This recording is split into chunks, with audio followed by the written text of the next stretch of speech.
khazanah ini syarikat kerajaan. Milik khazanah itu ditubuhkan untuk menjaga kepentingan awam.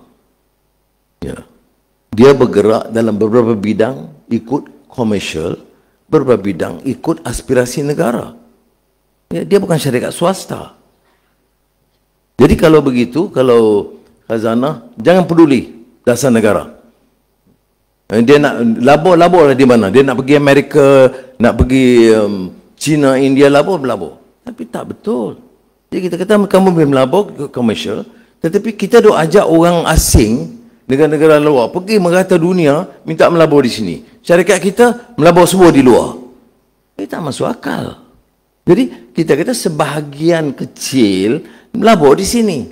Dan melabur yang strategik apa? Solar dan hybrid yang terbesar di negara kita. Kenyir. Itu tenaga dengan Petronas. Komersial, yes. Tetapi dia mengikut keutamaan negara. Jadi sebab itu kita masukkan. Ini soal berapa program Karkosa yang dibangkitkan. Ini masalah kadang pembangkang, dia tak baca.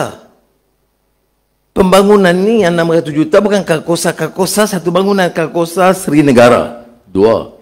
Ya. Keduanya, ini warisan. Saya bangga dengan sejarah saya. Saya bangga dengan bangunan Sultan Abdul Samad sebagai warisan Raja-Raja Melayu yang ada juga peranan, termasuk pembukaan Kuala Lumpur. Di samping itu, kita jaga supaya bangunan-bangunan belakang, termasuk kalau ada gereja,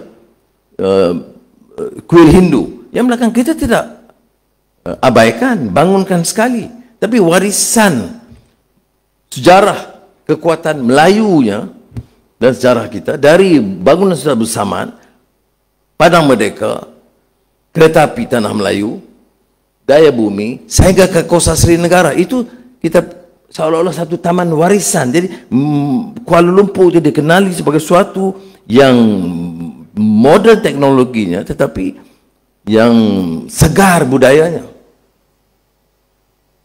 Dan bila kita mula labur di situ, dia akan menarik minat pelaburan lain berkembang di sekitarnya.